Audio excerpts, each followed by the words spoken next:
Hello दोस्तों, कैसे हैं आप सब। आज हम बठिंडा थर्मल प्लांट को क्रॉस करते हुए गुरुद्वारा लखी जंगल साहिब जा रहे हैं, जहां पर सिखों के पहले 6वें, 7वें तथा 10वें गुरु साहिबान का आना हुआ है। साथ ही आपको यहां के इतिहास के बारे में भी बताएंगे। हम हैं डीजे और आप देख रहे हैं DJ Travels and Info। हम पहुंच चुके हैं गुरुद्वारा लखी जंगल साहिब। यह गुरुद्वारा बठिंडा शहर से लगभग 15 किलोमीटर की दूरी पर बसा हुआ है और गोनियाना विलेज से इसकी दूरी लगभग 6 किलोमीटर की है। यह गुरुद्वारा कोठे नथियाना से गोनियाना जाने वाली सड़क पर बना हुआ है। ये आप गुरुद्वारे के निशान साहिब के दर्शन कर रहे हैं। ऐसा है इस गुरुद्वारे के आसपास का एरिया। ये सामने आपको लंगर हाल दिखाई दे रहा है और यहाँ पर निहंगों की छावनी भी है, जहाँ पर निहंग सिंह गतका आदि विद्याओं का अभ्यास करते हैं। यहाँ पर एक बोर्ड पर ऐतिहासिक गुरुद्वारा लिखा गया है। यही बताया गया है कि इस गुरुद्वारे में सिखों के पहले गुरु गुरु नानक देव जी, 6वें गुरु गुरु हरगोबिंद साहिब जी, 7वें गुरु गुरु हर राय जी तथा 10वें गुरु गुरु गोबिंद सिंह साहिब जी का आगमन हुआ है। यह गुरुद्वारा शहर की हसल बसल की जिंदगी से काफ़ी दूर एक वीराने एकांत जगह पर बना हुआ है। आइए इस गुरुद्वारे के इतिहास की बात करते हैं। इस पवित्र जगह को गुरु नानक देव जी के तप स्थान होने का मान भी प्राप्त है। इसी जगह पर गुरु नानक देव जी ने 1 लाख जपजी साहिब के पाठ किए थे। साथ में उन्होंने ये वरदान भी दिया था कि जो भी मनुष्य इस जगह पर जपजी साहिब का पाठ पूर्णिमा वाले दिन करेगा या फिर सुनेगा, उसके बाद पवित्र सरोवर में स्नान करेगा तो उसकी मन की मनोकामनाएं सभी पूरी होंगी। सिखों के 6वें गुरु गुरु हरगोबिंद साहिब जी जब दिल्ली से लाहौर की तरफ जा रहे थे, तब उन्होंने इस जगह पर आगमन किया। उन्होंने एक पेड़ के साथ चंदू पापी तथा अपने घोड़ों को बांधा था, जो वृक्ष आज भी मौजूद है और उसे किला साहिब के नाम से जाना जाता है। सिखों के 7वें गुरु गुरु हर राय जी जब मालवा धरती के दौरे पर निकले थे, तब उन्होंने इस धरती पर आना किया। 1762 बिक्रमी यानी 1705 ईस्वी में गुरु गोबिंद सिंह साहिब जी का आगमन इस धरती पर हुआ। उन्होंने इस धरती को मुक्ति की धरती कहकर पुकारा। यहाँ पर ही उनके एक अनन्य सेवक भाई सोमा जी थे, जिनकी एक काली और बुरी भैंस थी। गुरुजी ने उनकी भैंस के दूध की परख भी यहाँ पर की तथा दूध और पुत्र होने का वरदान भी बख्शिश किया। इस जगह पर पोंठा साहिब तथा अनंतपुर साहिब के बाद गुरु गोविंद सिंह जी ने तीसरा कवि सम्मेलन लगवाया। गुरु जी कविश्री के महान ज्ञाता थे तथा उन्हें कविश्री सुनना बहुत पसंद था और वे कवियों का काफ़ी सम्मान भी किया करते थे।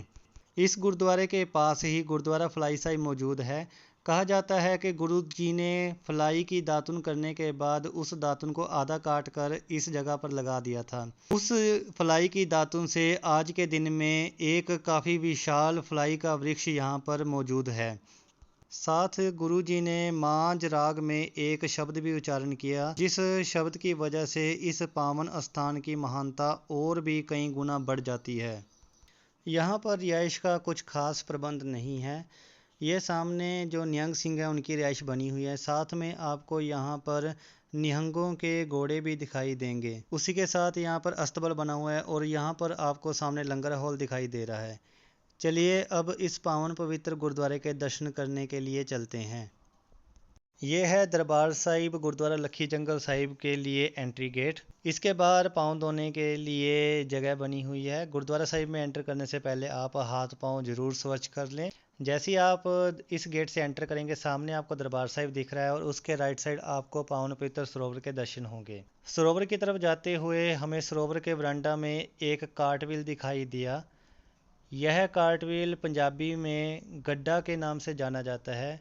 इसकी बनतर से यह पता चलता है कि यह काफ़ी पुराना कार्टव्हील है और जिसे रिपेयर करने के बाद इसे नया रूप दिया गया है। चलिए अब पावन पवित्र सरोवर के दर्शन करते हैं। ये है इस गुरुद्वारे का विशाल पावन सरोवर। हालांकि इस सरोवर की सफाई की रिक्वायरमेंट हो रखी है, क्योंकि इस सरोवर के पानी के ऊपर काफ़ी सारी फंगस आई हुई है। यह सरोवर काफ़ी विशाल है और इसका जल बिल्कुल साफ और पवित्र है। आप इस सरोवर का जल घर में ले जा सकते हैं। यहीं इस सरोवर की बगल में बनी हुई है गुरुद्वारा साहिब की इमारत।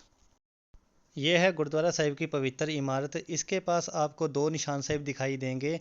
इससे यह पता चलता है कि यहाँ पर सिखों के 6वें गुरु का आगमन हुआ है। क्योंकि उन्होंने मीरी तथा पीरी 2 तलवारें धारण की थी। यहाँ पर गुरुद्वारा कमेटी की तरफ से एक छोटा सा पार्क भी बनाया गया है और इस बोर्ड पर लिखा गया है कि जो भी व्यक्ति इस जगह पर फूल तथा पेड़ पौधों की सेवा करता है उसकी मनोकामनाएं पूरी होती हैं। गुरुद्वारा साहिब में एंट्री से पहले आपको कड़ाह प्रसाद काउंटर दिखेगा। यहाँ से आप कड़ाह प्रसाद भेंट करने के लिए ले जा सकते हैं। चलिए गुरुद्वारा साहिब की इमारत के अंदर चलते हैं और दरबार साहिब के दर्शन करते हैं। ये है इस गुरुद्वारे का दरबार साहिब। सामने आपको पालकी साहिब नज़र आ रही है जहाँ पर गुरु ग्रंथ साहिब जी का प्रकाश हो रखा है। यह दरबार साहिब काफ़ी सुंदर बना हुआ है। ये नथियाना से गोनियाना जाने वाली रोड है और यहाँ पर बस स्टैंड बना हुआ है गुरुद्वारा लक्खी जंगल साहिब के लिए। और ये है गुरुद्वारा लक्खी जंगल साहिब की इमारत। और गुरुद्वारा साहिब के बाहर यहाँ पर माइलस्टोन पर आपको गुरुद्वारा लक्खी जंगल साहिब पातशाही 10वीं लिखा हुआ दिखाई देगा। ये है गुरुद्वारा लक्खी जंगल साहिब जाने के लिए एंट्री गेट। यह गुरुद्वारा बिल्कुल रोड के ऊपर ही बना हुआ है। इस गुरुद्वारे के अपोजिट रोड की दूसरी साइड आपको गुरुद्वारा फलाई साहिब दिखाई देगा। यह है गुरुद्वारा फलाई साहिब जाने के लिए एंट्री गेट और रास्ता। जैसे ही आप इस एंट्री गेट से एंटर करेंगे सामने सबसे पहले आपको एक अष्टकोण सरोवर के दर्शन होंगे। उसी के बगल में आपको गुरुद्वारा साहिब की इमारत के भी दर्शन होंगे। इमारत के पास ये सरोवर है और इस सरोवर के बगल में आपको एक निशान साहिब दिखाई देगा जिसके साथ एक पार्क बनी हुई है। और जैसे ही आप पार्क के बगल से पीछे की ओर जाएंगे आपको एक शहीदी स्मारक दिखाई देगा। यह स्मारक आपको गुरु गोविंद सिंह जी के कई गुरुद्वारों के पास भी दिखाई देगा, जैसे माछीवाड़ा साहिब में भी आपको यह दिखाई देगा। इसके ऊपर कुछ सिख कल्चर से रिलेटेड साइन जैसे बाज और वो बर्तन जिसमें गुरु जी ने अमृत तैयार किया था उसकी फ़ोटो और सबसे ऊपर खंडा दिखाई देगा।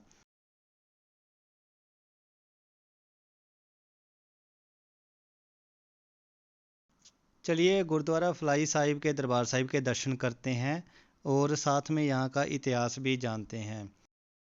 यहाँ सामने गुरु ग्रंथ साहिब जी का प्रकाश हो रखा है। ये गुरुद्वारा फलाई साहिब का दरबार साहिब है।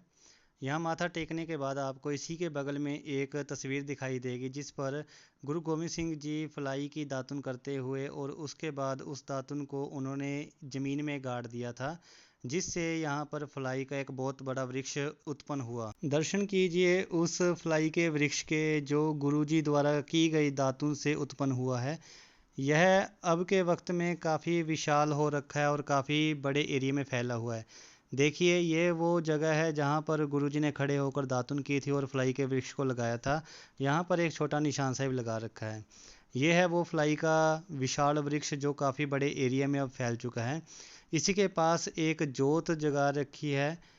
कहा जाता है कि ये गुरुजी की याद को हमेशा तरोताज़ा रखने के लिए इस जोत को जगाया गया है।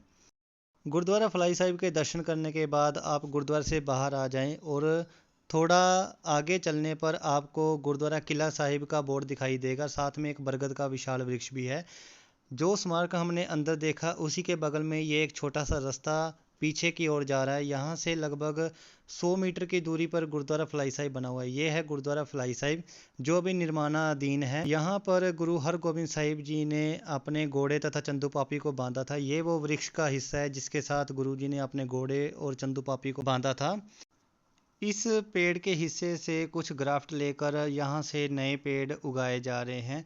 ये सामने आपको वही छोटे पौधे दिखाई दे रहे होंगे जो इस पेड़ से अब उत्पन्न हुए हैं। ये है गुरुद्वारा किला साहिब। यहाँ पर गुरु ग्रंथ साहिब जी का प्रकाश अभी नहीं है। सामने आपको लक्खी जंगल विलेज दिखाई दे रहा था। उम्मीद है आपने इस गुरुद्वारे के दर्शन को काफ़ी इंजॉय किया होगा। इसी तरह की और वीडियोस पाने के लिए हमारे चैनल को सब्सक्राइब करें, वीडियो को लाइक और शेयर जरूर करें और अपने कीमती सुझाव आप हमें कमेंट भी कर सकते हैं। वीडियो देखने के लिए आपका धन्यवाद। आपका दिन शुभ हो।